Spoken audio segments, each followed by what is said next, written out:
యమపురి వర్ణనము. యమునిపురమును శమనపురమందురు. దానికి ద్వారములు 4 పాపులను దక్షిణ ద్వారము ద్వారా కొనిపోవుదురు.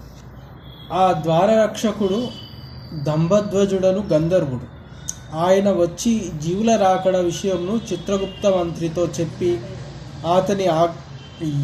అతని యమాజ్ఞతో వారిని లోనికి కొనిపోవును. వారిని చిత్రగుప్తుడు యమునకు చూపి ఎట్లు చెప్పును: వీరు మానవ జన్మలెత్తి ఇన్ని పాపములు చేసి పండిపోయి ఉన్నారు. వారు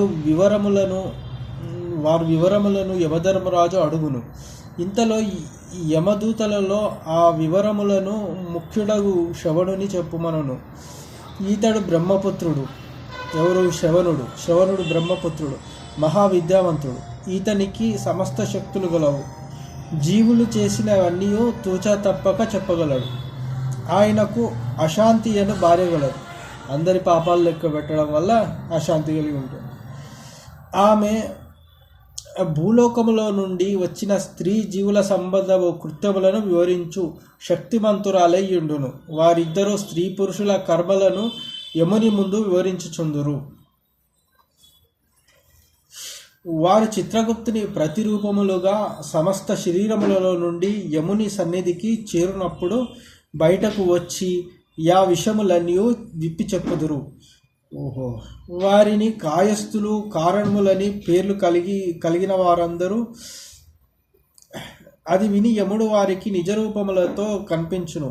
యముని ఆకారం మహాభయంకరముగా నుండును.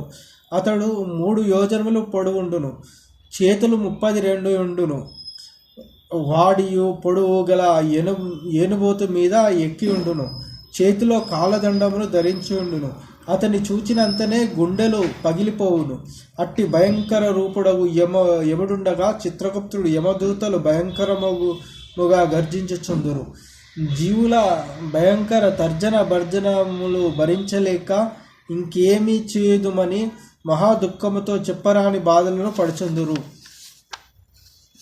వారిని తప్పించుకొనిపోవు మార్గము లేక ఎన్నో ఆలోచనలు చేయుచు గతమును చేసిన వానిని తలుచుకొనుచు వారి తెన్నులు లేక కృషించుచు గడగడలాడుచు నిలబడి యుందురు.